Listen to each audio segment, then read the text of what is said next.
After hanging in pain on the cross for hours, Jesus cried out, "It is finished," and he gave his spirit to God.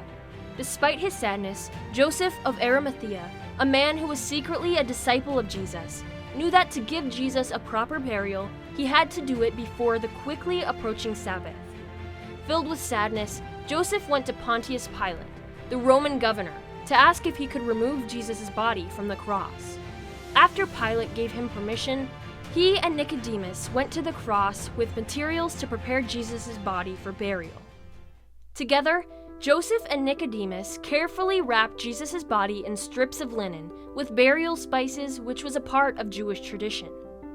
Near the place where Jesus was crucified, there was a garden where a tomb had been cut out of the rock, something only rich people could afford.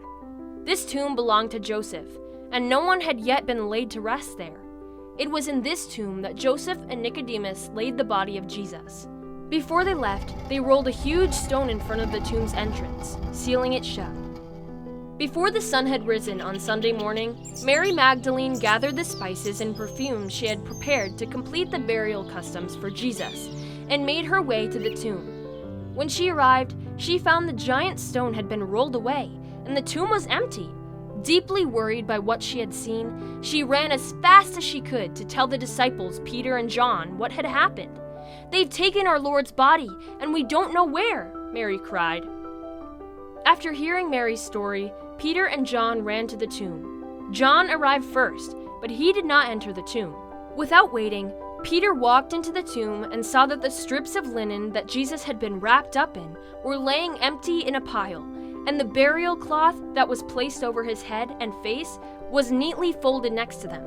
As John entered the empty tomb, he didn't fully understand what had happened, but he believed that Jesus had risen from the dead.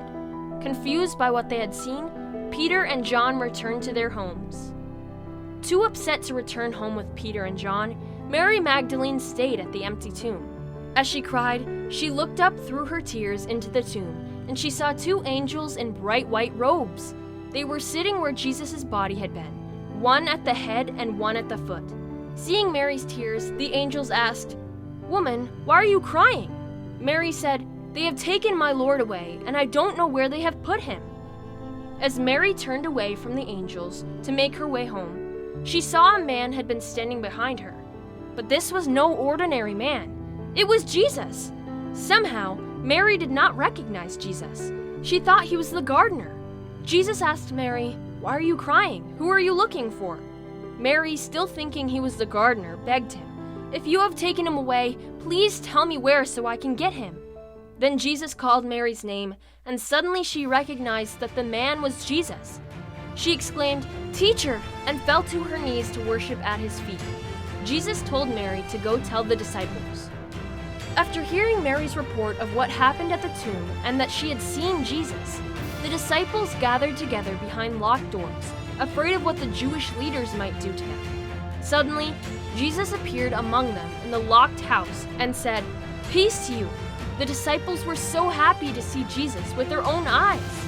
After Jesus had shown them the wounds in his hands and his side, he told the disciples that they would continue his mission, going throughout the world and telling people about God's love.